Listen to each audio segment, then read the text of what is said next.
Mesdames et messieurs, bienvenue sur la chaîne Soninké. Vous êtes dans l'émission Au cœur des acteurs. Aujourd'hui, on va parler politique avec un enfant Soninké, un éminent politicien Soninké que nous allons découvrir tout de suite après le jingle. Retour sur le plateau de la chaîne Soninké, je suis avec Ali Bachili. Salam alaikum. Alaikum salam Mamadou. On n'a pas besoin de vous présenter, hein. On n'a pas besoin de dire, parce que les gens qui viennent souvent ici, on leur demande de parler soninké, mais anké soninka le mien, donc on n'a pas besoin de vous dire il faut parler en soninké. Bon, après c'est toujours important quand même de dire au mot au soninké, oui. À ma communauté que je suis, donc nganti gana ngamamona, c'était une invitation ok, nga soninké nkununi anga duna tatuku na khati lo bangoba, ngala nyagana wa kebe congolais ki, ana nya debeke munnafa. Merci beaucoup Ali Bachili, merci d'avoir répondu à notre invitation. En tout cas, vous êtes ici chez vous. Hein. Moi, comme j'ai l'habitude de dire ici, c'est le consulat de la communauté soninké, ou bien le consulat de la communauté africaine. De toute façon, il y a beaucoup de drapeaux ici. Je profite aussi pour cette occasion-là. On est ici, là, il y a Ali Bachili, lui il vient du Sénégal, moi aussi je viens du Sénégal. Bon, les Gambiens nous ont envoyé les drapeaux de la Gambie, qui est juste Monsieur Bachili. Et ces drapeaux-là, ils nous l'ont envoyé depuis l'Angleterre. Quant aux Mauritaniens, les Soninké mauritaniens nous ont dit « Achetez vous-même ». Parce qu'ils s'estiment ne pas être patriotes. Je le taquine un peu mes frères mauritaniens, donc il faut nous envoyer le drapeau. Quant aux Maliens, ils nous disent bon, « Comme il y a le Sénégal, il y a aussi le Mali ». Bon, voilà, on verra après. Mais en tout cas, en ce qui nous concerne, nous, on aimerait avoir les 4 drapeaux, même 5, même 6. Partout où on peut trouver les soninké, on mettra les drapeaux ici dans ces studios pour marquer un peu l'intégration, marquer aussi la fraternité qui existe entre nous. Parce que les soninké, nous sommes un seul peuple, unique, uni, indivisible. Aujourd'hui, nous allons parler politique avec mon invité, M. Bachili Ali, qui est membre d'un parti politique. Ce n'est pas la première fois qu'il vient sur ces plateaux, hein. C'est un habitué de ces plateaux, je dirais même, il est chez lui, il est comme dans son salon. Mais aujourd'hui, il va quand même nous donner quelques explications, puisque c'est un acteur important de la communauté soninké, et qu'on retrouve justement dans plusieurs événements, mais ça fait longtemps quand même on ne vous a pas vu, hein, pour commencer. Hein. si, je suis souvent dans les événements soninké. Bon, oui. Le dernier grand événement auquel j'ai assisté, évidemment, c'est le 25 septembre dernier, la journée internationale de la langue soninké qui a tenu sa première édition dans les locaux de l'UNESCO. Donc c'était vraiment un plaisir d'être là et de voir la culture soninké rayonner au centre de Paris et rayonner dans le monde. Mais ça vous a fait quoi pour revenir un tout petit peu à ça avant d'attaquer la politique? Exprès, j'ai évoqué cet événement-là parce que aussi la chaîne soninké, elle s'appelle la chaîne soninké, mais évidemment c'est une chaîne cosmopolite et internationale. La preuve, on parle français, on parle pas soninké. D'ailleurs, pour revenir à ça, avant de revenir sur le 25 septembre, tu as parlé des drapeaux. On oublie souvent, on parle des 4, Sénégal, Mali, Mauritanie, Gambie, mais en Guinée, il y a beaucoup de soninké. Effectivement, oui. En Afrique du Sud, il y a beaucoup de soninké, en Angola, il y a beaucoup de soninké. Mais ce n'est pas leur pays d'origine. C'est vrai, ce n'est pas leur pays d'origine. Bon, dans ce cas-là, mettons le drapeau de la France aussi. C'est ce que j'allais dire. J'allais venir sur le drapeau de la France parce qu'à part nos pays, je crois que le pays le plus peuplé de soninké, c'est la France. Il ne faut pas aussi l'oublier, c'est notre pays. Donc vous suggérez qu'on mette le drapeau de la France? Je suggère, en tout cas. Bon, on fera un sondage. Donc on demandera à la communauté, puisque ce n'est pas notre chaîne, c'est la chaîne de la communauté. Exactement. Donc pour revenir à cette journée-là, moi j'ai suivi cette affaire dans le montage de ce dossier-là avec le président Ousmane Diagana, à qui je rends hommage vraiment avec l'APS, l'Association pour la promotion de la langue soninké. D'ailleurs, j'en profite, je ne sais pas si vous êtes au courant, pour présenter mes condoléances au président Ousmane Diagana qui a perdu sa maman cette semaine-là. Alors, donc je lui présente mes condoléances. Solennellement, donc moi aussi je lui présente mes condoléances au président. Je vais l'appeler pour lui présenter les condoléances au nom de la chaîne soninké. Voilà, donc du coup cette journée vraiment est importante pour les soninké parce qu'en Afrique, il y a beaucoup de dialectes et de langues. Je crois qu'il y a 2 qui sont reconnus. Après le swahili, c'est le soninké. Donc je pense que cette importance-là, il faut que les soninké mesurent cette importance que la langue soninké a à travers ce monde et que la fierté que nous avons d'avoir porté ce dossier et de l'amener au niveau de l'ONU Culture, l'UNESCO. Donc il faut vraiment que ça se perpétue, qu'on montre d'année en année que c'est une langue qui est importante, que notre culture, que la solidarité soninké peut diffuser à travers le monde, partout où nous nous trouvons. Voilà, c'était une fierté et je sais que l'année prochaine, ça va aller encore crescendo dans le Inch'Allah, on sera là-bas et on fera tout notre possible, même il faut nous vider nos poches, on le fera pour faire en sorte que cette édition, deuxième édition, soit meilleure que première, mais rien ne sera jamais comme la première fois. Donc, comme on dit souvent, c'était vraiment un plaisir de retrouver tout ce beau monde là-bas. Et une fierté aussi de porter le message de toute une communauté. Et bravo et félicitations à vous aussi pour le travail que vous avez abattu de près ou de loin concernant la communauté et surtout pour cette journée-là. Alors, on va rentrer dans le vif du sujet, on va parler politique. On vous connaît aussi comme un acteur politique très engagé. D'ailleurs, vous étiez candidat à l'élection législative qui vient du mois de novembre qui vient de se passer au Sénégal. Et malheureusement, votre parti n'a pas été retenu par les populations pour nous représenter à l'Assemblée nationale. Mais quand même, vous avez quelques sièges au sein de l'actuelle Assemblée nationale. Vous avez combien de membres Tout à fait. D'abord, je voudrais réitérer mes remerciements à l'endroit de tous les électeurs qui ont mis un bulletin Sénégal Kessé, qui a été représenté par notre tête de liste, le député Thierno Alassane Sall, qui a été réélu. Donc, merci aux Sénégalais qui nous ont fait confiance, qui ont entendu notre discours. Évidemment, on a un siège. C'est le député Thierno Alassane Sall. Et je pense que nous sommes très fiers de son travail depuis le mois de décembre, quand l'Assemblée nationale a été installée. Oui. Vous le savez, on y viendra peut-être. Il est à l'initiative de la proposition de loi pour l'abrogation de l'amnistie. On y viendra et tout ce qui s'est passé autour. Il est une voix forte de l'opposition sénégalaise aujourd'hui. Évidemment, le parti au pouvoir, PASTEF, a la majorité absolue et écrasante avec 130 députés sur 165, mais le seul député est en train de tenir la tête de gondole face au pouvoir PASTEF. Donc voilà ce qu'on est là aujourd'hui. Pour revenir sur les résultats, je pense qu'ici, dans la diaspora, on était dans une dynamique de l'élection présidentielle qui a été remportée par Bassirou Diomaye Faye. Donc la dynamique a fait que nous n'avons pas pu bénéficier du maximum de voix des Sénégalais de la diaspora. Donc, ils ont élu les 3 députés de PASTEF, que nous félicitons, parce que aussi, s'ils réussissent, c'est la diaspora qui a réussi, même si je pense qu'ils ne sont pas sur ce chemin-là pendant les 9 mois qu'ils ont pris, on y viendra. Mais en tout état de cause, moi, je suis fier de l'aspect de la politique sénégalaise que nous montrons dans la diaspora, parce que partout aussi, dans la communauté française, quand ils nous voient partout, ils nous disent, les Sénégalais, franchement, vous représentez comme il faut la politique sénégalaise. Donc, vous saluez la tenue et le déroulement des élections, surtout ici. Parfaitement. Pas de triche, rien du tout. Donc il n'y a rien à dire là-dessus. Et aussi, vous avez bâti campagne, vous avez trouvé comment les Sénégalais, la mobilisation. Est-ce que vous pensez qu'il y a des choses qui doivent être améliorées? Alors, moi, en tout cas, en ce qui me concerne, et ce qui concerne notre parti, la République des valeurs Réumgor, qui était dans la coalition Sénégal Kessé, j'ai été agréablement surpris par l'accueil qu'on a eu. Parce qu'on a battu une belle campagne. Moi, je pense qu'on a fait une très belle campagne. On a essayé, en tout cas, d'aller partout où on pouvait trouver les Sénégalais, dans toutes les couches sociales sénégalaises de la diaspora. On a été voir les étudiants, on a été voir les travailleurs, on a été dans les foyers de travailleurs, on a été voir les immigrés, on a été voir les intellectuels, la CSP+, la classe supérieure moyenne, on les a tous vus. Le discours qu'on les a tenus, ils étaient convaincus de notre discours. Mais je pense qu'à un moment donné aussi, nous sommes un jeune parti. Peut-être qu'on est arrivé un peu tard par rapport au parti qui a remporté l'élection. Mais je pense que si on était parti sur les mêmes bases et au même moment, je crois que les Sénégalais auraient davantage entendu notre discours. En tout état de cause, ce qu'on a proposé, ils étaient d'accord. On a parlé de la vie des étudiants, de la vie des familles qui sont là, de la vie des immigrés par rapport aux cartes de séjour, de la relation entre l'État sénégalais et l'État français, sur des aspects qui intéressent les populations sénégalaises. Et ils ont entendu ce discours. Bon, malheureusement, ça n'a pas suffi pour le transformer en vote et en siège. Mais ça viendra. T'es plus fort. Hein? Ça viendra. Plus fort, je ne le dirais pas comme ça.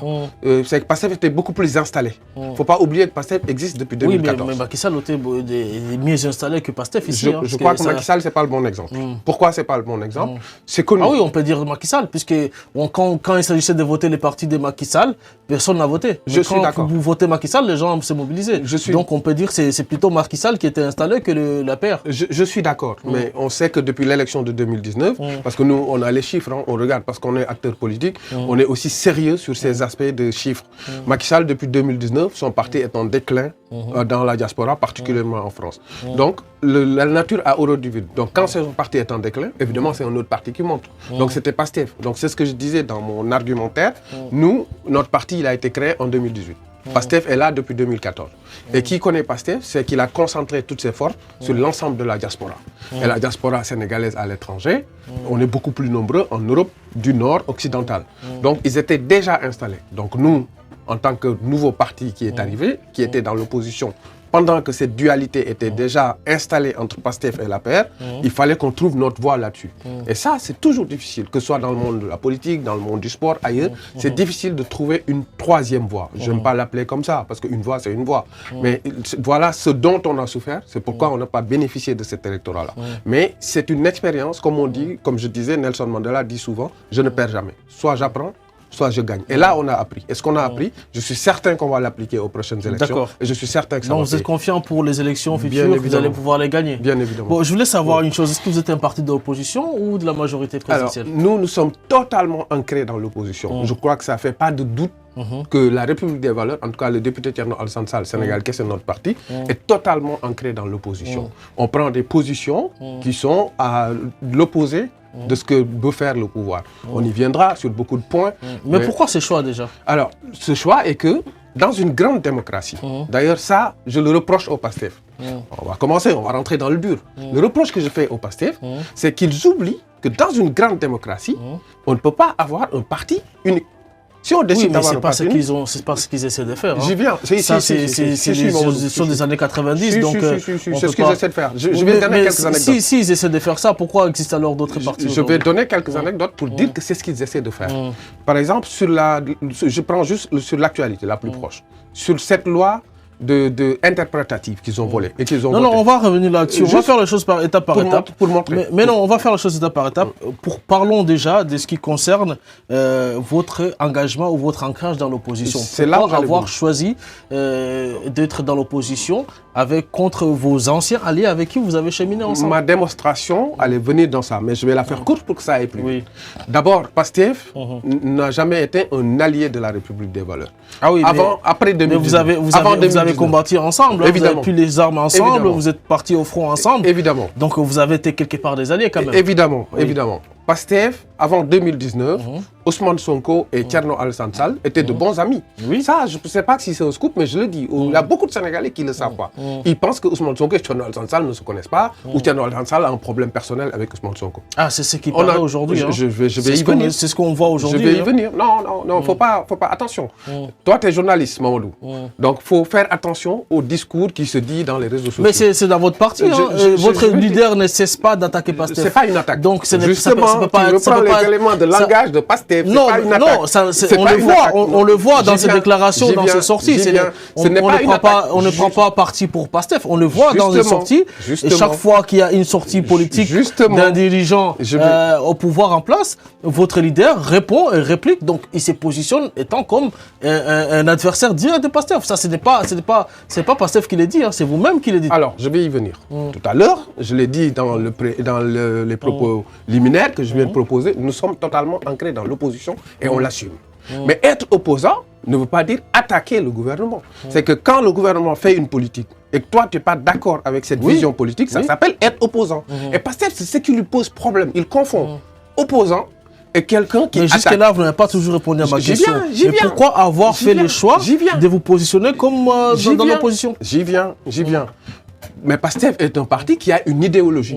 Mais nous aussi, on a un parti qui a une idéologie. Quand on n'est pas d'accord avec une idéologie, évidemment, on s'oppose à cette idéologie. Mais avant, vous étiez d'accord? Non, on n'était pas d'accord. Je vais vous dire, pendant les élections présidentielles, moi, j'ai fait des marches avec PASTEF. J'ai discuté avec... Je les connais, c'est des amis. Je connais les dirigeants de PASTEF. Je n'ai aucun problème avec eux. Mais en termes d'idéologie, on n'est pas d'accord. Mais quand la République est attaquée, il n'y a plus d'idéologie. Les marches qu'on a faites ensemble, c'était pourquoi? Parce que Macky Sall voulait... Donc c'était une alliance juste pour contre Macky Sall. Exactement. Donc, et aujourd'hui, vous formez une alliance avec l'APR contre PASTEF. Les mots ont un sens. Si tu me laisses, je vais le développer. Allez-y. Les mots ont un sens. On n'a jamais fait d'alliance avec PASTEF. On a mené des combats ensemble. c'est ce que vous venez de dire. Non, c'est pas ce que j'ai dit. On a mené des combats ensemble. Les mots ont un sens. On a mené des combats ensemble pour la République.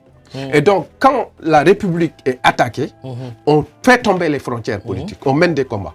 Je donnais l'exemple de 2024, la séquence de février à mars 2024. Macky Sall a voulu confisquer la démocratie sénégalaise en repoussant l'élection, etc. Quand ça c'est arrivé, on n'a pas regardé qui on avait en face. Mais votre combat, votre alliance avec PASTEF n'a pas commencé juste avec les reports. Hein. C'était bel et bien avant. C'est que tu ne m'as pas laissé développer, mais j'ai donné sur la séance 2019. Non, mais je vous écoute, je me prends pour moi. Oui, je vais donner un scoop, je vais faire un scoop. Avant 2019, quand on allait à l'élection présidentielle 2019, Thierno Alassane Sall avait donné sa parole à Ousmane Sonko, qui dit « Je vais te soutenir en 2019 ». Voilà, donc c'est pas 2024. Hein. En 2019, déjà. Peut-être il y a beaucoup aujourd'hui qui parlent beaucoup dans les réseaux sociaux qui ne le savaient pas ça. Je le leur dis. Donc, quand Thierno Alassane Sall a donné sa parole à Ousmane Sonko et qu'il a vu que tout ce qu'ils se sont dit, ceux qui se sont confiés, en train de tomber un par un, je peux en donner des exemples. Ousmane Sonko, en 2019, qui a écrit dans son livre que Pierre Goudiaby Atepa était le bélier qui a amené Franck Timis pour prendre notre pétrole. Il retourne pour prendre les moyens de Pierre Goudiaby Atepa pour faire campagne. Ça nous posait problème. Donc on a retiré notre soutien à Ousmane Sonko. Après 2019, il y a beaucoup de choses qui se sont passées qui nous ont donné raison. Donc on a compris qu'on n'avait pas la même idéologie politique. Donc on a pris nos distances. Mais le Sénégal a toujours fonctionné comme ça. Dans les grands blocs. À quel moment exactement vous avez pris vos distances? Alors au moment où, d'abord ce que je viens de dire là, que ça a commencé par la campagne électorale de 2019. Parce que 2019... Mais on vous a vu ensemble quand même. On a vu PASTEF. Mais après 2019, on a vu plusieurs reprises PASTEF et Thierno Alassane Sall. Mais c'est ce que je viens de dire. À chaque fois qu'on nous a vus ensemble, c'est que c'est la République qui a été attaquée. Ce n'est pas sur une idéologie politique. Là, chaque fois qu'on nous a ensemble. C'est comme le FDR. Là, aujourd'hui, il y a un mouvement de l'opposition qui a été créé. La République des valeurs n'est pas dedans. Pourtant, il y a l'opposition dedans. Et pourtant, la semaine dernière, il y avait une conférence de presse où il y avait Thierno Alassane Sall. D'ailleurs, j'ai entendu tout PASTEF dire que Thierno Alassane Sall est retourné dans sa maison traditionnelle, l'APR, etc. C'est que c'est des gens qui n'ont rien compris. Très sincèrement. Pardon de parler comme ça, c'est sans mépris.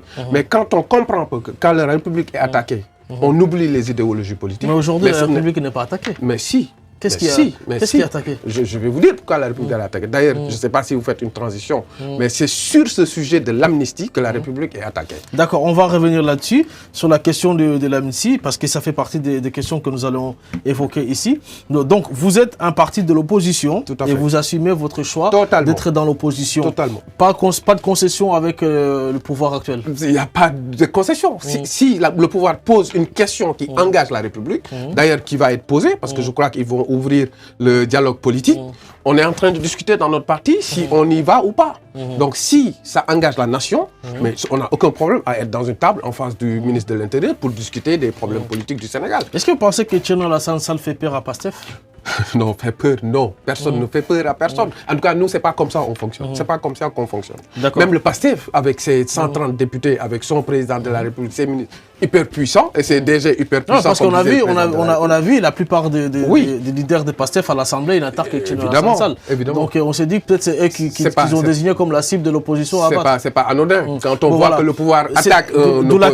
D'où la question, est-ce qu'aujourd'hui il fait peur? Il faut le leur poser. Mais quand le pouvoir attaque un opposant comme ça, c'est qu'il commence à vaciller. Ce seul opposant d'ailleurs, qui n'a pas de groupe parlementaire, fait ce que tous les leaders politiques du parti au pouvoir sortent avec de l'invective. Moi, je suis étonné quand je vois Birame Souleye Diop qui tient un meeting à Thiès et qui invective Thierno Alassane Sall. Quand je vois le porte-parole du gouvernement qui invective Thierno Alassane Sall, le président du groupe parlementaire, le président de l'Assemblée nationale, qui invective un seul député, c'est qu'on représente quelque chose. Et tant mieux, parce que Abdoulaye Wade disait en politique, tant qu'on parle de vous, c'est que vous représentez quelque chose. Et je pense que ça va aller crescendo. Les Sénégalais commencent à comprendre. Ce qui faisait que notre discours était inhibé, c'était cette fameuse dualité APR, PASTEF, APR, Benno Bokk Yakaar, il y a eu Benno Bokk. Donc on avait des difficultés pour tracer notre chemin. Mais les Sénégalais commencent à voir que cette dualité-là ne peut pas continuer. La preuve, PASTEF continue à croire que son opposant, c'est Benno Bokk Yakaar, et Benno Bokk Yakaar ne gère plus rien.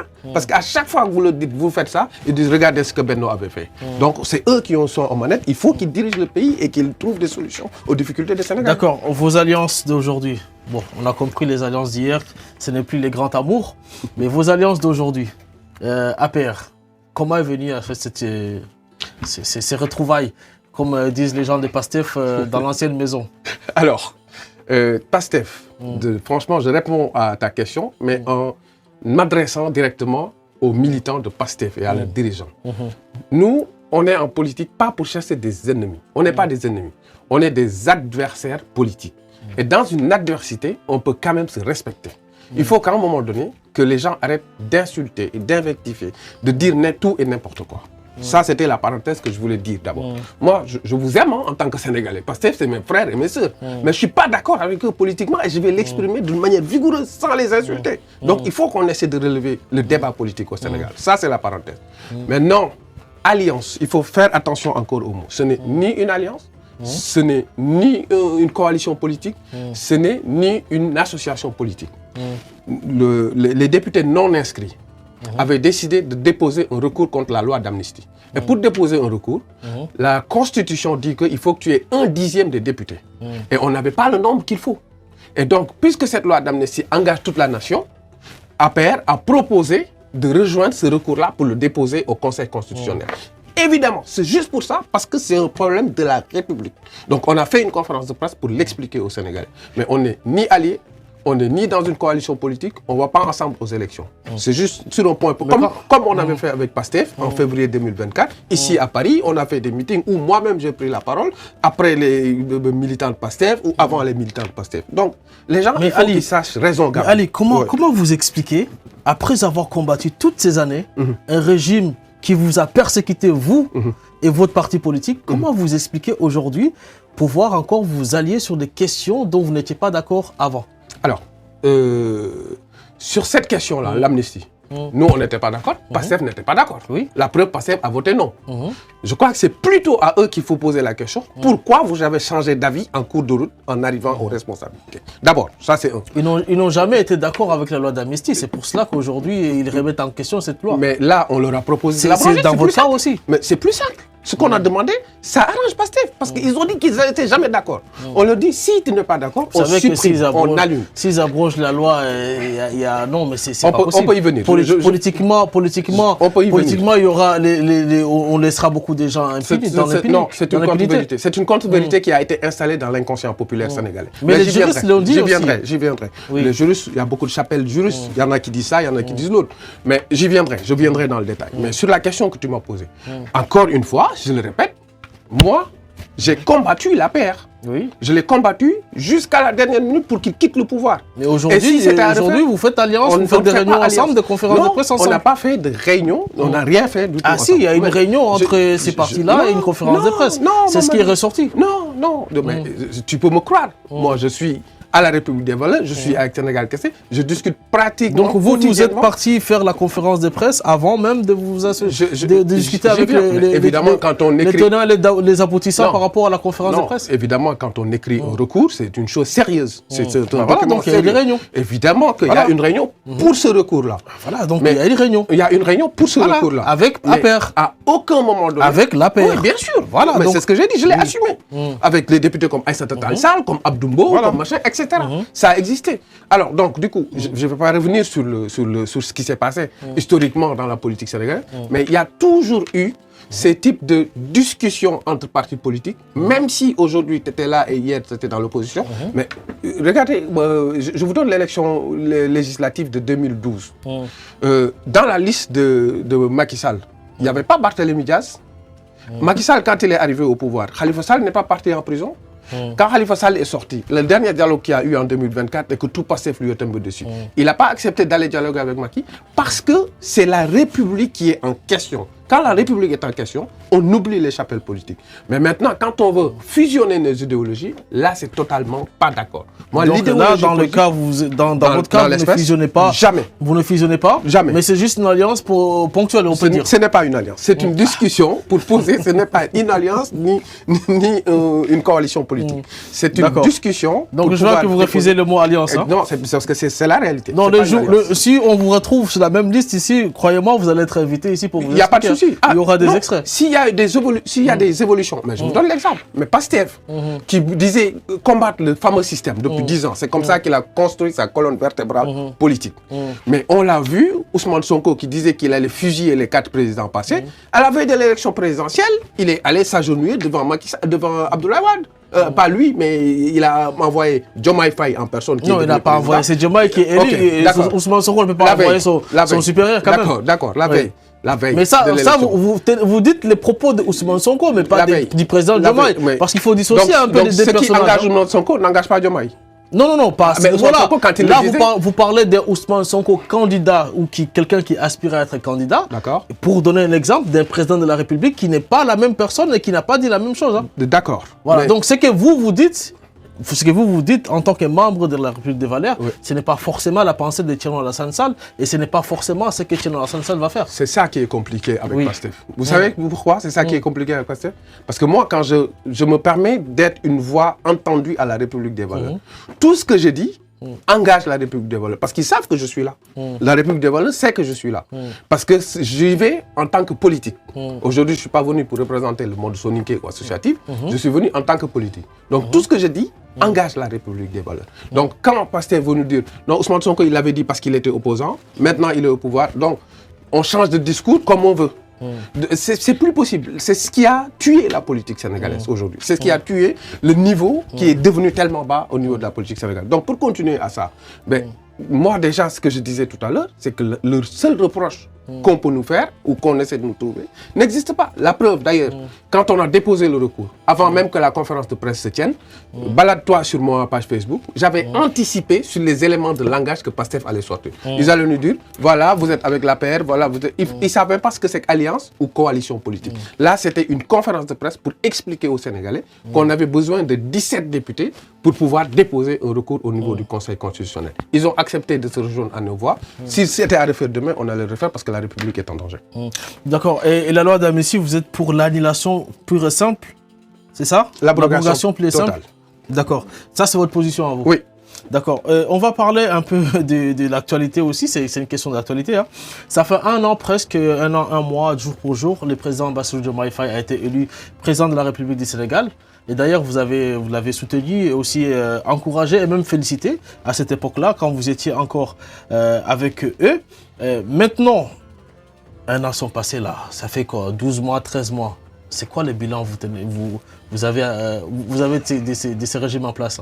Alors, d'abord, on ne l'a pas soutenu. On n'a pas soutenu Diomaye Faye quand il était candidat à l'élection présidentielle de 2024. On était parmi les 19 candidats. Quand tu remarques aujourd'hui, parmi les 19 candidats, il y a 13 qui ont rejoint Bassirou Diomaye Faye. J'ai dit, vous l'avez félicité. Évidemment, c'est la manière républicaine et la courtoisie républicaine. Si c'était à refaire, on allait le refaire, on allait le féliciter. Donc ça, c'est une chose. Alors, pour revenir sur le bilan, moi, aujourd'hui, je dirais, parce que un an, pour être intellectuellement honnête, c'est difficile de dresser un bilan pour quelqu'un à qui on a confié un mandat de 5 ans. Ça, on l'entend. Il faut être honnête intellectuellement pour le dire.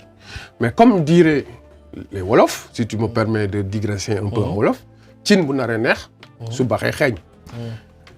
Le cin de Diomaye ne xeeñ pas encore. On n'a pas encore l'odeur. Je vais dire pourquoi.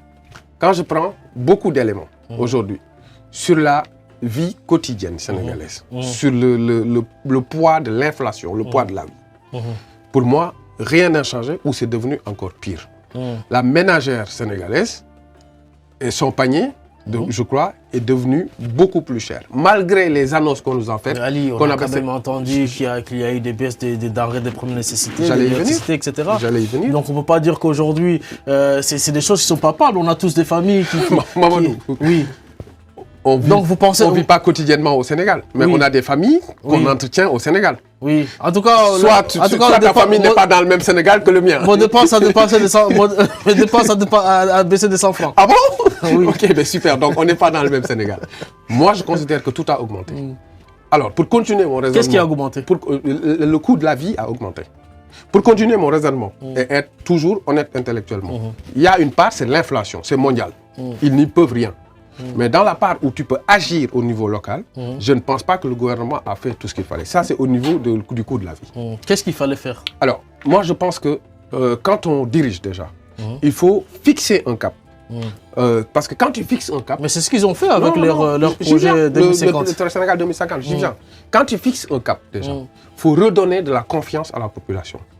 C'est ce qu'ils essaient de faire. En fait, bon, pour moi, ils ont fait perdre de la confiance à la population. Parce que quand tu viens dire que vous m'avez donné des pétards à la main, ça va exploser, mais personne ne va avoir confiance.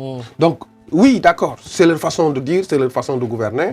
Il faut, me semble-t-il, dire la vérité aux populations, dire qu'il n'y a rien, tout a explosé. Mais c'est une bonne chose, non? Moi, je ne crois pas que... Je donne un exemple. Quand tu gères ta famille et que tu es le père de famille, tu as des difficultés. Tu es le père de famille, tes enfants voient que tous les matins, tu te lèves, tu vas aller travailler, tu leur fais à manger. Tu as des difficultés.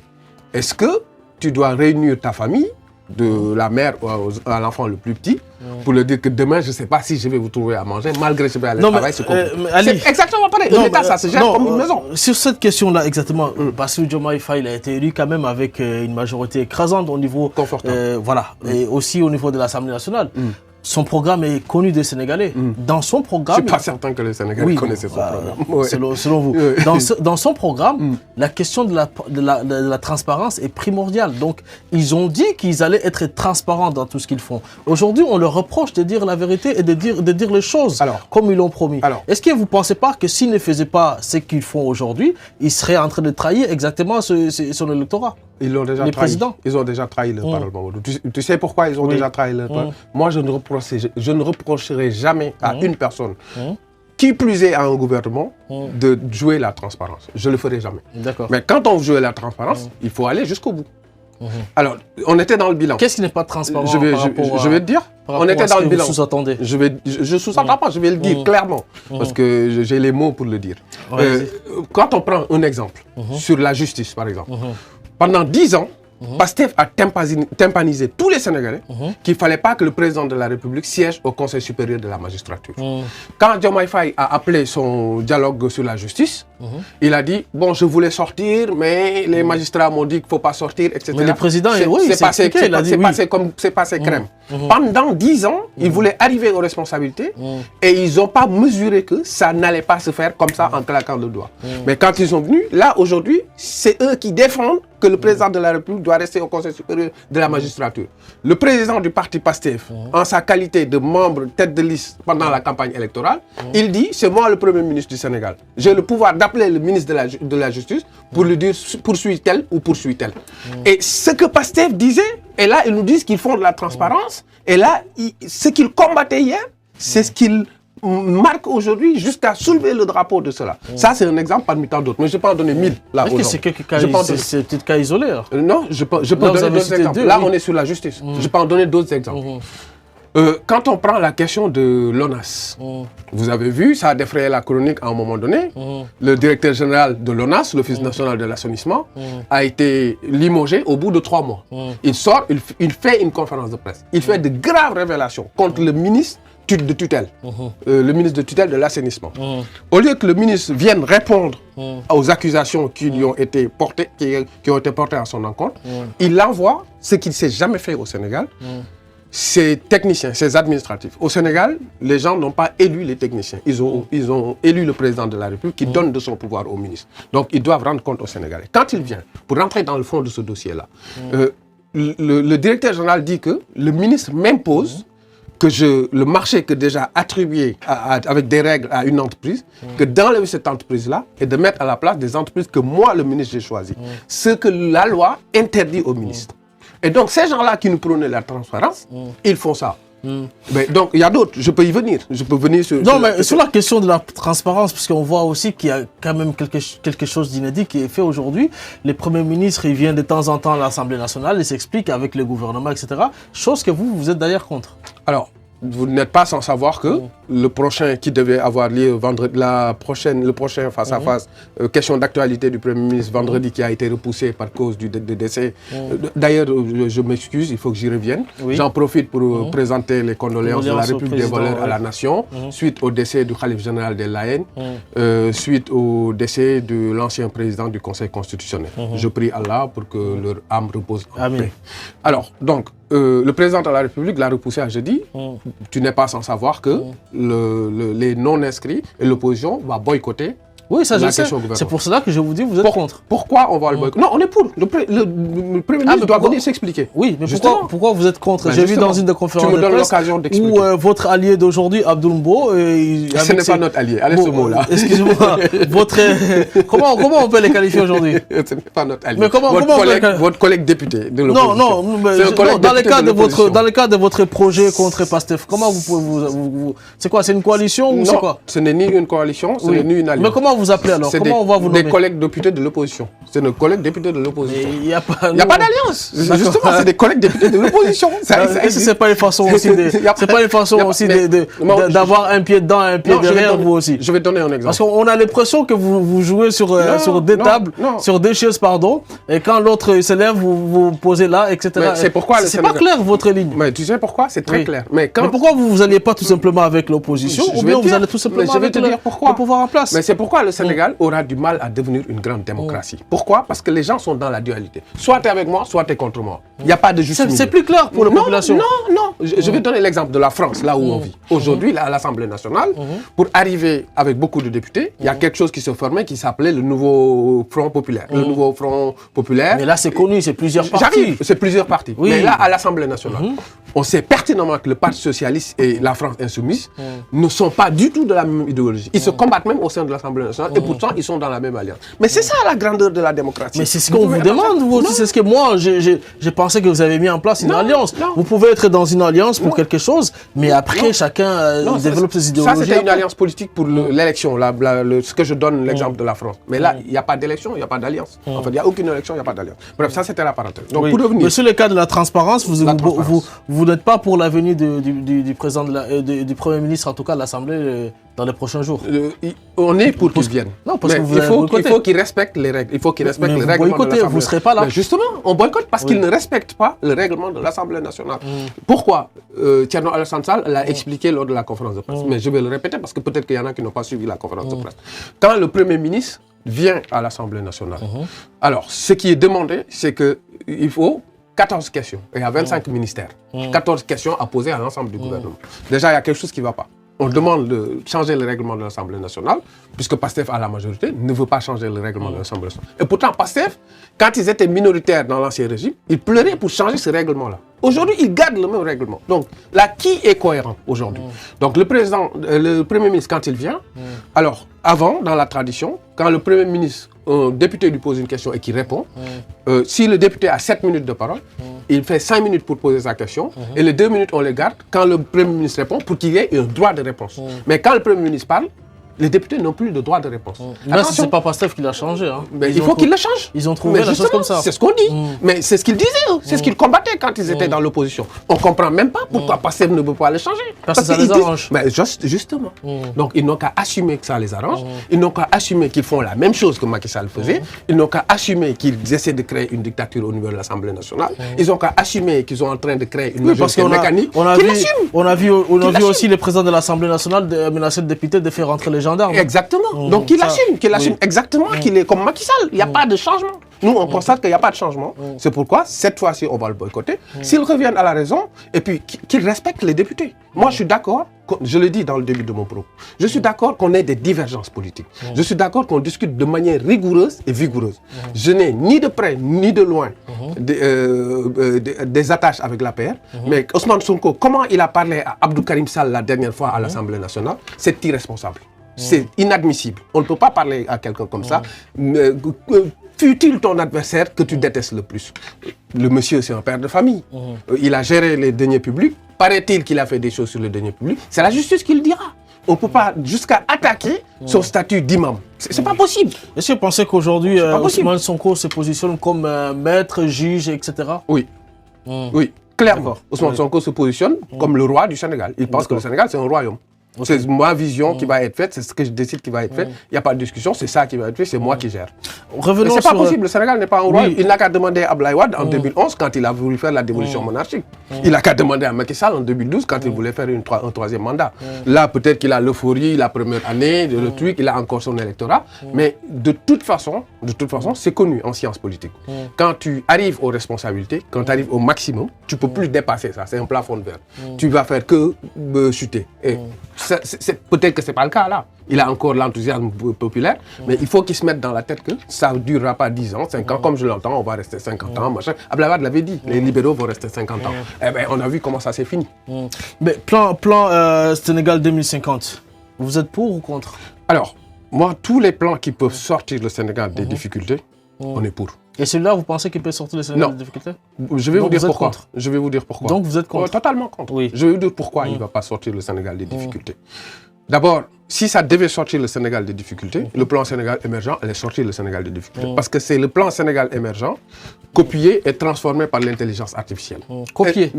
Copié je pense que vous l'avez lu. Qu'est-ce qui a été copié? Vous êtes journaliste et vous êtes sérieux. Non, mais moi je n'affirme rien. Mais vous l'avez lu. Je l'ai lu, mais je n'affirme rien. Moi je l'ai lu. Oui, moi j'ai juste fait mon travail, j'ai comparé les deux plans. Voilà. Alors, ça je le garde pour moi, je ferai une émission là-dessus. Justement, moi j'ai comparé les plans. C'est à 75% le plan Sénégal émergent. Quels sont les similitudes? Sur les fameux pôles qui disent, les pôles de développement dans les différentes régions. Oui, on a eu les pôles de Diamniadio aussi. Tout le monde sait que ça existait exactement et le même nombre exactement dans le plan Sénégal émergent. Non, pas vraiment. Mais si. Mais si, je ne l'ai pas sous les yeux. Pas dans la diversité des secteurs. Oui, évidemment. C'est pourquoi je dis. Mais vous savez, si vous promptez, si vous allez à l'intelligence artificielle, vous prenez un document que vous avez fait l'année dernière, vous le lui donnez. Donc là, vous êtes en train de nous dire en fait que Pastef a utilisé l'IA, GPT pour. Mais c'est ça la réalité. Ils ont demandé à M. Ndiaye, à Pierre Ndiaye. Là, vous accusez que la personne, M. Ndiaye, qui a pondu le lèvre, qu'il a pris l'argent pour rien. D'ailleurs, il a été payé pour ça. Après, s'il a pris l'argent pour rien. Moi, j'ai appris qu'il a été payé pour ça. Oui, évidemment, je pense que chaque travail mérite salaire. S'il a travaillé, il faut le payer. Si on l'a fait travailler, il faut le payer. Ça, non, dans le cas où vous dites que c'est une copie rajoutée, promptée par des prompts des GPT, donc c'est... Est-ce que le gouvernement est-ce que le gouvernement qui lui a confié le travail sait qu'il a travaillé sur le Donc là, ce que vous voulez nous dire là, clairement, c'est que c'est un prompt qui nous a coûté beaucoup trop cher. Évidemment. D'accord. C'est clair et c'est net. Et donc, moi, je pense qu'en tout cas, nous, à la République des Valeurs, ce qu'on pense, c'est que ce plan Sénégal émergent, le lapsus libérateur, ce plan Sénégal 2050, émergent bis, si vous voulez. Vision 2050, est une copie, une piètre copie du plan Sénégal émergent. Donc, revenons à la question principale. Et si celui-là doit nous sortir des difficultés, je pense que le plan Sénégal émergent nous aurait sorti des difficultés. Pourquoi ça ne marcherait pas alors? Pourquoi ça ne marcherait pas? Je vais dire pourquoi ça ne marche pas. Alors, quand on gère un État, quand on gère une république, quand on gère des âmes, la destinée de 18 millions de personnes, c'est bien de fixer un cap, ce que je disais tout à l'heure. Parce que Sénèque disait, celui qui n'a pas de cap ne sait pas où il navigue. J'ai oublié l'expression. Et donc, du coup, quand on vient nous dire qu'on a un projet, d'ailleurs, ce mot, je l'entends de moins en moins dans le discours passé. Projet. Pendant 10 ans, on nous a dit projet. Oui, parce qu'il n'y a pas d'argent. Projet. On ne parle plus de projet, il n'y a plus d'argent. J'y viens. On reviendra sur la question de la dette aussi. Oui, on y reviendra. Mais quand on nous parle de projet pendant 10 ans, on arrive, dès les premières semaines, on nous dit, nous avons un projet en octobre de l'année présente. Effectivement, il y a un problème. Oui. Déjà là, il y a un problème de sincérité. J'ai posé la question à un membre de Pastef qui était assis à votre place. Vous avez bien fait. Je ne sais pas ce qu'il a répondu, mais il a dû se mettre sous la table. Alors donc, du coup... Moi, je ne comprenais pas. Vous nous dites, il y a un livre qui s'appelle Solution. Aujourd'hui, 2050, vous payez encore l'argent. Moi, j'étais... À un moment donné, il faut... Même en n'étant pas d'accord avec Pastef, j'étais content. Moi, je dis, je ne suis pas pour personne. Alors, moi, j'interroge, je pose des questions, je trouve qu'il y a quand même quelques incohérences. Moi, même en n'étant pas d'accord avec Pastef, au fond de moi, j'étais content qu'ils avaient déjà un projet, qu'ils allaient arriver, ils appuient sur le bouton et le projet, il est fait. Le Premier ministre fait une conférence de presse. Mais on a aussi vu que c'est aussi à l'image des prédécesseurs du président Bassirou Diomaye Faye. Macky Sall, il a été élu sur un programme, arrivé, nous a pondu le plan Sénégal émergent. Maître Wade avec Sopi en 2000. Je suis d'accord. D'ailleurs, c'est un très bon exemple que tu donnes là. Parce que les 3 derniers présidents, en tout cas, c'est ce qu'ils ont fait. C'est un très bon exemple que tu donnes. Mais quel était le discours de Pastef? Rupture. Rupture, ça veut dire quoi? Ça veut dire arrêter avec toutes les méthodes et toutes les choses qui existaient et faire autrement. Mais ils ont fait exactement la même chose. Donc vous pensez que c'est un slogan dans une vase vide? C'est un slogan. Le Pastef, ils sont très forts en slogan et en sortir de communication, Sonko Moïse Diomaye, le projet, Pierre Ndiaye, le machin. Mais si ça permet quand même de capter le pouvoir. Est-ce que c'est pas là où ils sont un peu plus forts que vous? Oui, d'accord. Soit, peut-être qu'ils sont plus forts que nous. Mais comme dirait, je suis aussi né à Dakar, j'aime bien mettre des proverbes wolof dans ce que je dis. Leketu kese, naketu bay. Tu peux parler comme tu veux, tu peux te sortir tous les slogans les plus beaux au monde que tu veux, mais la réalité c'est que si tu ne fais pas ce que tu as promis aux populations, mais évidemment que quand les élections vont arriver, tu vas être sanctionné. Mais Pastef, j'ai l'impression qu'ils sont dans l'illusion. Pour eux, ils ont été élus par 54% de la population. C'est très bien, je rappelle que Macky Sall a été élu avec 58% en 2012. Donc, ils ont été... C'est quand même différent. Hein. D'accord, oui, c'est différent. C'était au deuxième tour. C'était au deuxième tour, après il y avait une coalition, mais c'était quand même 58%. Ce n'est pas que Macky Sall, hein, donc on peut prendre... Je suis d'accord. Même vous, on peut vous compter dedans. Je suis d'accord. Mais la coalition Diomaye aussi, il faut accepter que c'était la coalition Diomaye. Mais moins importante quand même que celle qui a porté Macky Sall au pouvoir. Je suis d'accord, mais il faut mettre aussi les choses en face de la réalité. Bon, c'est très bien, je ne nie pas c'est très bien d'avoir 54%. C'est très bien, quelques mois après, ils ont bénéficié de 130 et ils confirment. Mais en fait, l'illusion dans laquelle ils ont passé, c'est qu'ils pensent que la vie, elle est linéaire. En fait, c'est comme ça que ça va se passer éternellement. Il faut qu'ils redescendent sur terre et qu'ils respectent les opposants que nous sommes. On peut ne pas être d'accord, mais là où je peux pas, c'est qu'on se respecte. Parce que quand Ousmane Sonko, d'ailleurs je lui lance cet appel-là, peut-être qu'il l'entendra, peut-être qu'il ne l'entendra pas, en tant que Premier ministre, il est une institution de la République du Sénégal. Moi, aujourd'hui, je ne suis pas de son parti, je ne suis pas d'accord avec lui. Mais que je le veuille ou non, c'est Bassirou Diomaye Faye qui est mon président de la République. Que je le veuille ou non, c'est Ousmane Sonko qui est mon Premier ministre. Même si je ne suis pas d'accord avec eux. Donc, il faut qu'il ait la hauteur de la fonction. Moi, j'étais choqué de la façon dont il s'est adressé aux députés de l'opposition à l'Assemblée nationale. S'il vient pour faire de la politique, il n'a qu'à enlever son costume de Premier ministre, il garde son costume de président de Pastef, il fait de la politique. Là, on pourra lui répondre politiquement. Mais là, c'est les affaires de la nation. Vous pensez que lui n'a pas le droit en fait, de répondre politiquement alors qu'il est attaqué aussi politiquement? Si, parce qu'il est chargé de conduire la politique de la nation. Oui, mais c'est... il peut répondre politiquement. En fait, vous nous dites une chose de son contraire. Non, pas du tout. Oui. Il peut répondre politiquement. Oui. Mais on peut répondre... Puisqu'il est attaqué politiquement. Non, on peut répondre politiquement. Non, il n'est pas attaqué. On lui a mis des faits en face. Je lui ai dit son problème avec Thierno Alassane Sall la dernière fois. Mais là, en parlant de l'échec de l'avortement du programme de PASTEF, là, vous attaquez directement le programme de PASTEF. Oui. Politiquement, vous venez de faire une attaque politique. C'est pas une attaque. Oui. C'est pas une attaque. C'est quoi alors? C'est un constat et des faits que je pose. C'est des faits. Bon, je vais le dire. Je voulais pas le dire. Mais nous, on est un parti sérieux qui a beaucoup de compétences. Quand le programme il est arrivé, on l'a analysé d'abord. On l'a analysé d'abord pour savoir comment c'était écrit, parce que c'est important, c'est un programme pour les Sénégalais.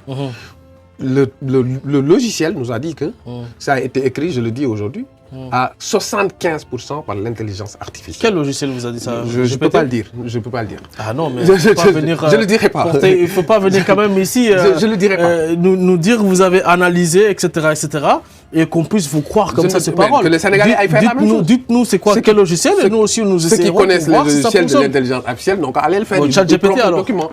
Il n'y a pas que ChatGPT, il y a d'autres logiciels. Mais ils n'ont qu'à voir, ils vont voir que ce que j'ai dit, ce n'est pas tout à fait faux. C'est la réalité. Bon, ça c'était la parenthèse. Pour revenir à Ousmane Sonko, je lui en conjure. Il a la responsabilité de l'État. Il peut apporter des réponses politiques sans pour autant aller dans cette arrogance et ce type d'invective. Thierno Alassane Sall lui a dit, on a vu une vidéo où vous avez dit que les fonds politiques sont haram. Aujourd'hui, vous nous dites que vous ne supprimez pas les fonds politiques. Quelle est votre position là-dessus? La question elle est simple. Et il va jusqu'à dire que Thierno Alassane Sall, vous avez bénéficié de fonds politiques, vous ne pouvez pas aujourd'hui, etc. Et on transforme l'Assemblée en meeting politique, tout le monde applaudit. Et c'est même pas que quand on est ministre, on ne gère pas de fonds politiques. Thierno Alassane Sall n'a jamais géré de fonds politiques, il ne sait pas comment ça se gère. Donc quand on est Premier ministre, il y a des choses qu'on ne peut pas être comme quelqu'un qui est au marché ou quelqu'un... Il faut avoir la hauteur de la fonction.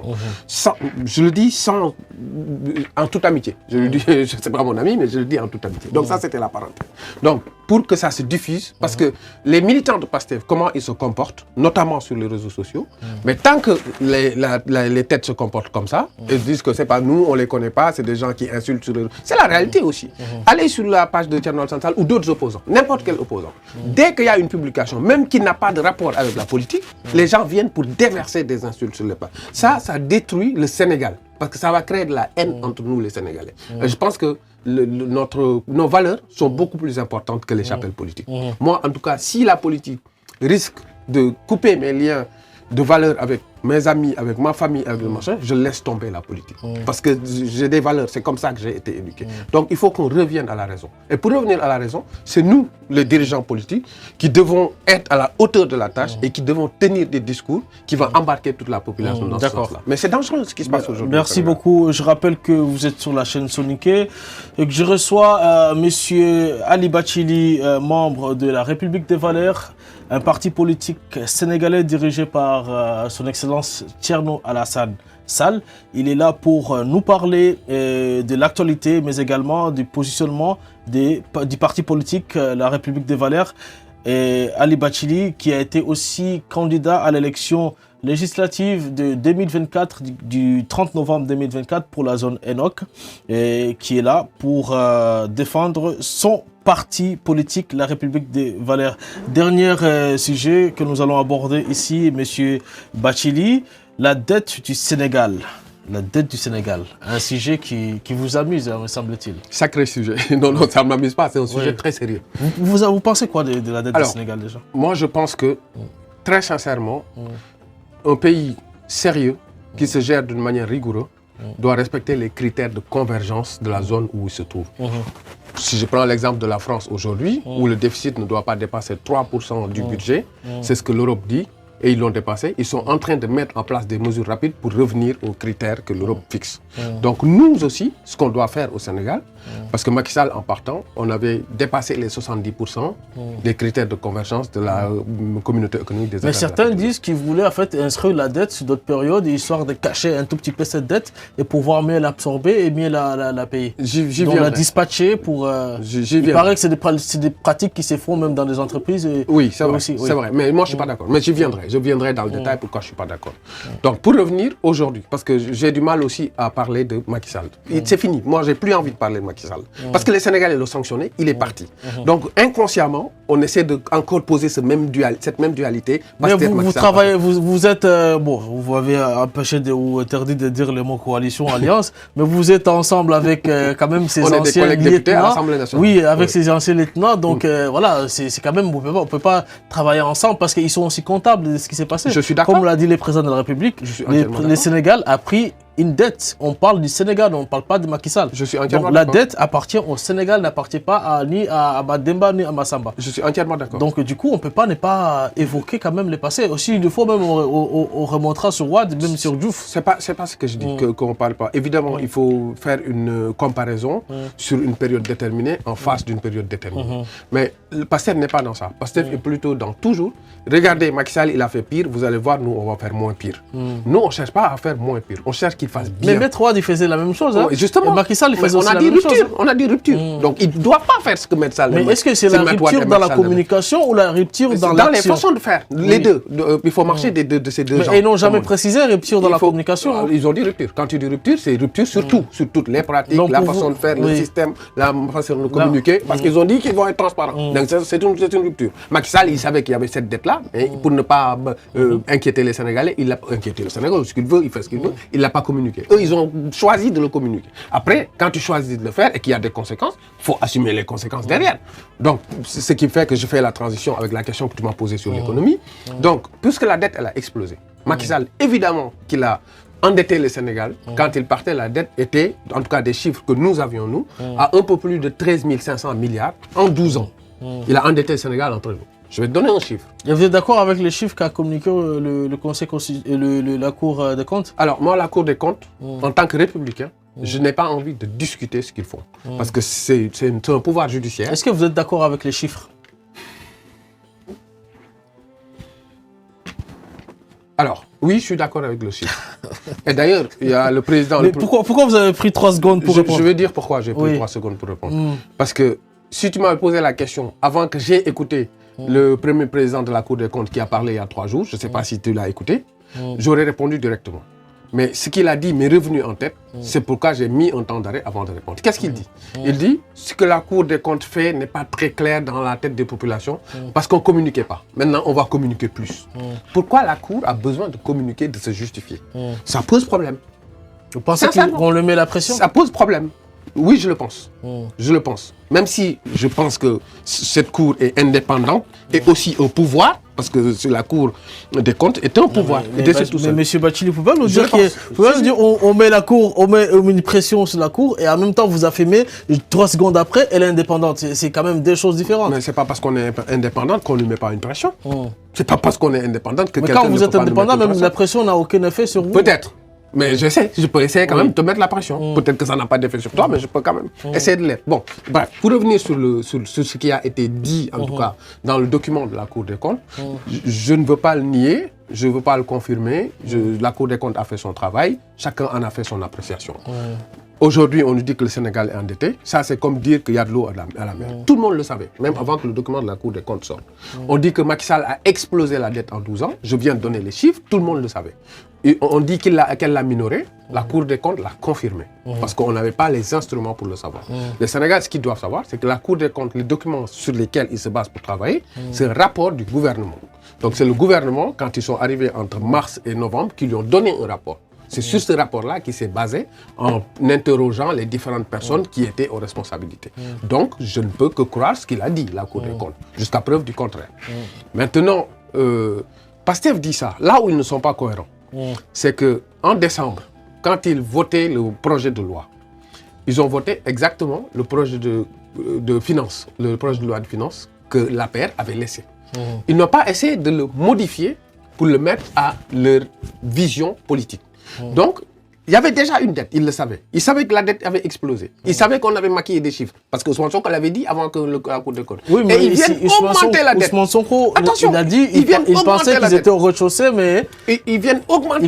Il pensait que ce n'était pas aussi grave que ça, que la dette était juste au niveau du rez-de-chaussée. D'accord. Mais qu'il était au 4e sous-sol. Justement, c'est ce qu'il a dit. Justement, c'est pourquoi un dirigeant, avant de parler, il faut avoir tous les éléments en compte. Donc, il a dit un truc et il pensait que c'était pas ça, c'était plutôt ça. Mais il a affirmé je pense que ça va arriver. On nous a caché beaucoup de choses. Oui, je suis d'accord. Je le crois, sur parole. Il a affirmé, c'est pas parce que je suis opposant à lui que je ne crois pas à tout ce qu'il dit. Je le crois si on nous a caché des choses. Très bien, on nous a caché des choses. Maintenant, tu sais ça, tu as une situation en face de toi. Tu es aux responsabilités. Qu'est-ce que tu fais ? Est-ce que tu continues à dire ils ont fait, ou tu essaies de trouver des solutions? Oui, mais attends, c'est là où je vais en venir. Mais Ali, vous promettez de dire là, je ne suis pas l'avocat de Pastef encore une fois. Vous promettez d'être transparent avec les Sénégalais, mais vous dites ce qui se passe. C'est pas ce que je lui reproche. Oui. C'est pas ce que je lui reproche, c'est que depuis que c'est sorti. En fait, vous lui reprochez de dire ce qui se passe. Non, c'est pas ça que je lui reproche. Je lui reproche qu'il a déjà dit ce qui se passe. Il y a un constat, il y a des faits.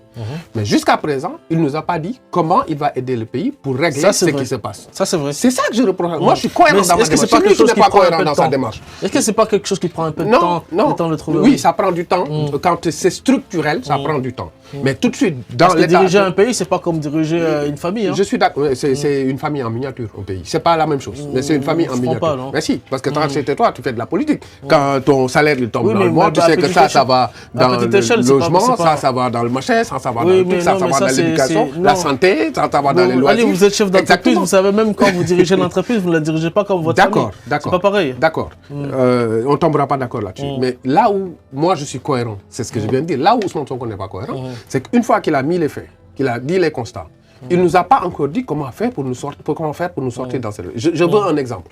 La dernière loi de finances qui a été votée avant les rectificatives, il prend exactement le même budget que le gouvernement sortant avait proposé pour le faire voter en rajoutant encore plus dans la dette. Et il sait que la Cour des comptes va nous proposer un document où la dette elle est explosive.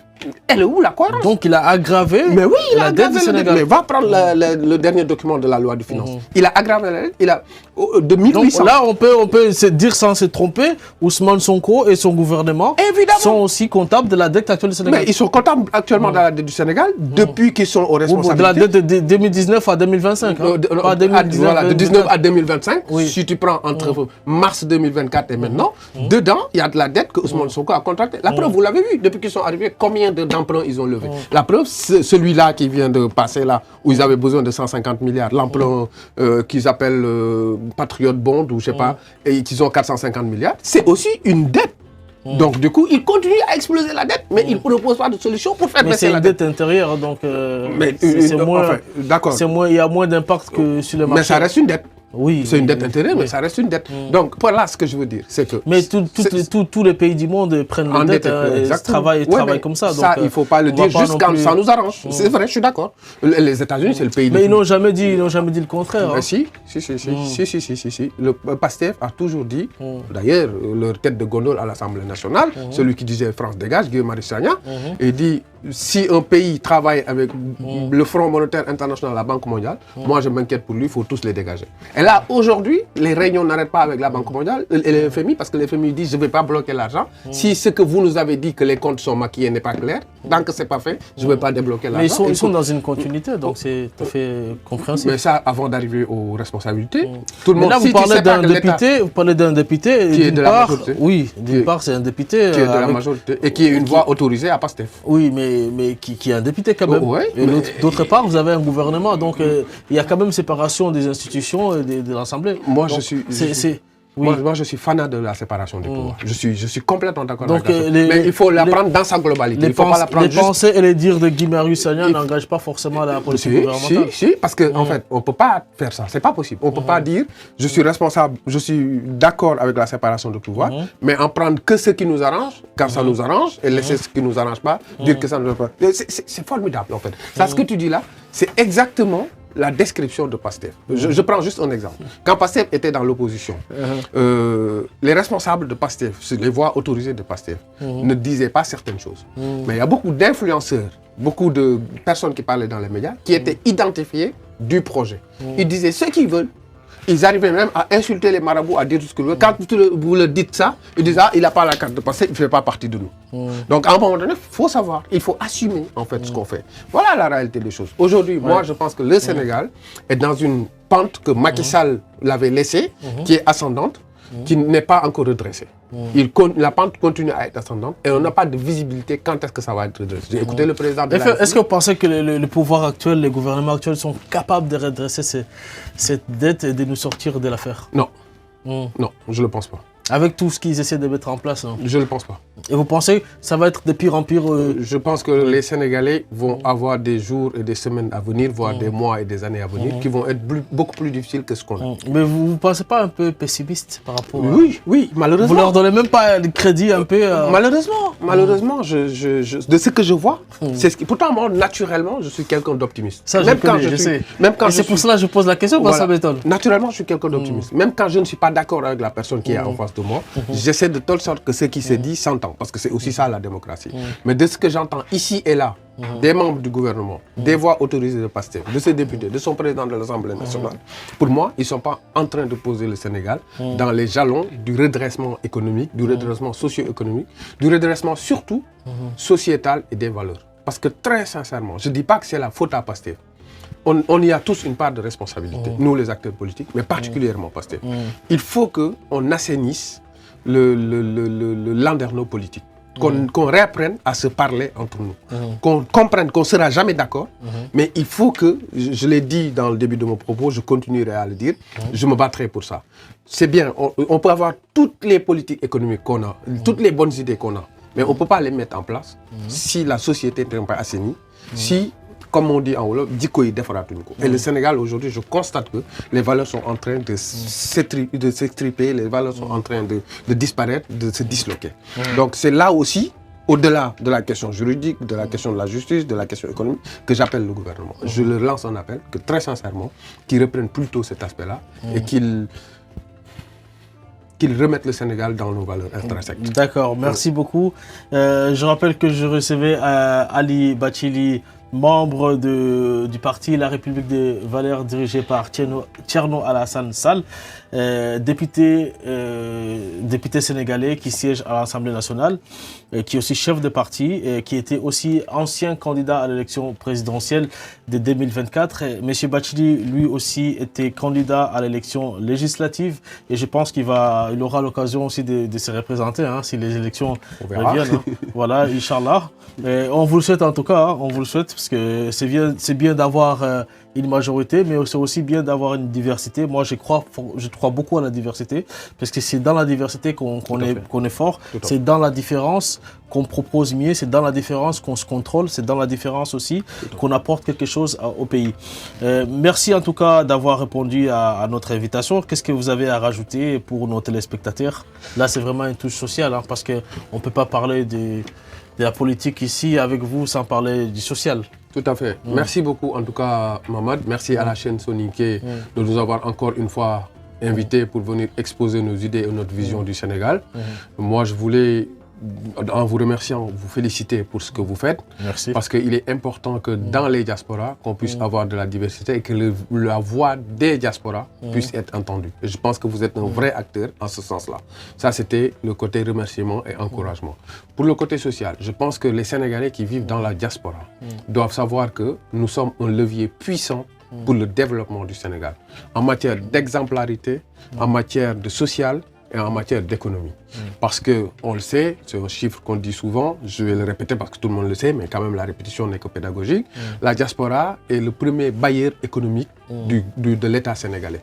Donc ce qu'on injecte dans l'économie sénégalaise est tellement important que si ça ne se faisait pas, je pense qu'on aurait une explosion sociale. Parce que ventre vide n'a pas d'oreille. Quand les gens ne mangent plus, je crois qu'on va finir par une certaine violence. Et la diaspora fait partie aussi d'un levier social qui tient le pays. Donc je réitère encore, j'exhorte le gouvernement qui gère aussi le pays aujourd'hui à davantage prêter l'oreille à la diaspora, à davantage mettre la diaspora dans des conditions, à davantage discuter avec les pays d'accueil, parce que ceux qui vivent dans la diaspora, peut-être que vous comme moi ont la chance d'être cadre là où on travaille, on n'a pas certaines difficultés, mais il y a beaucoup qui ont des difficultés, notamment administratives.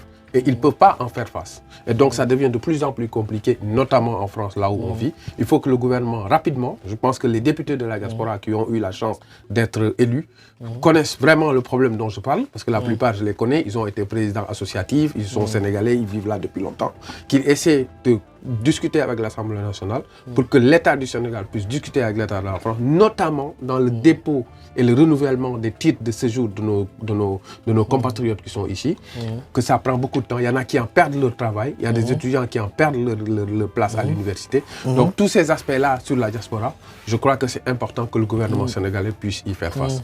Et je souhaite encore une fois que ce gouvernement, même si ce n'est pas vraiment espoir, qu'il puisse réussir. Parce que s'ils réussissent, c'est eux qui sont en responsabilité aujourd'hui. J'ai beau être opposant, mais au fond de moi, je veux quand même qu'ils réussissent. Parce que s'ils ne réussissent pas, mais c'est le Sénégal qui va droit dans le mur. Et ce n'est pas ce qu'on souhaite. Parce que quand un pays va droit dans le mur, on n'aura même pas la possibilité de s'opposer, on n'aura même pas de parti politique, tout va exploser. On l'a vu dans les pays qui sont dans des difficultés, on l'a vu dans les pays qui sont là. En tout cas, merci beaucoup pour cette invitation et je félicite la chaîne Soniké.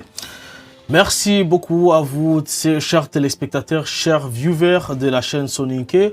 Merci beaucoup de nous suivre et je vous rappelle que vous pouvez nous suivre tous les jours, 24 sur 24, en direct, 7 jours sur 7, sur www.lachaînesoniké.com, sur Twitch, vous tapez la chaîne Soniké, sur Kik, tapez la chaîne Soniké, LinkedIn aussi, vous nous retrouvez pour les extraits des émissions. Sur YouTube, vous retrouvez la rediffusion de toutes les émissions. Sur TikTok, vous retrouvez les extraits des émissions comme sur X et sur Facebook. Nous sommes présents 24h/24 à répondre à vos questions. Envoyez-nous vos questions. Vous pouvez aussi nous retrouver en direct sur notre canal Telegram, la chaîne Soniké. Vous tapez la chaîne Soniké dans la barre de recherche et vous tombez sur nos programmes 24h/24, 7 jours sur 7. Nous sommes disponibles. Vous pouvez aussi soutenir la chaîne Soniké sur YouTube en vous abonnant notamment ou en souscrivant un abonnement mensuel ou bien tout simplement en faisant un don. C'est possible aujourd'hui avec YouTube. Comme dirait l'autre, devenez nos Djatigi, devenez nos donateurs. Ça aide quand même à faire avancer les projets de la chaîne Soniké. Et je rappelle que cette chaîne, c'est une chaîne Soniké que nous gérons certes, mais c'est une chaîne qui appartient à tous les Soniké. Et vous avez un droit de regard là-dessus. On compte sur vous. Et moi, je vous dis à très bientôt pour une autre émission et pour un autre programme aussi sur la chaîne Soniké. Et je vous recommande de vous abonner et de cliquer sur le bouton like. Ça nous aide beaucoup à faire améliorer notre algorithme. À très bientôt. Au revoir sur la chaîne Soniké.